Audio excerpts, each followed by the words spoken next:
This storm system currently is setting up across Indiana. It has just made its way over the border from Illinois, and there are currently widespread thunderstorm warnings that are in effect, as well as a tornado watch, that area in yellow. Let's break down the details because there's a lot of colors in here. So let's head up to the wall where we can see it a little bit better, because this is a very severe line of thunderstorms. It's going to create some very damaging winds. It looks like there's actually 2 tornado warnings right now. One that's just to the northeast of Fort Wayne. It looks like one that's just heading towards north of Indianapolis.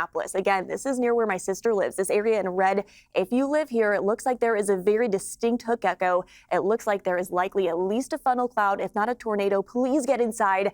All of you who live in Indy, please. It is going to be at least a dangerous next 30 minutes to an hour with that tornadic threat continuing.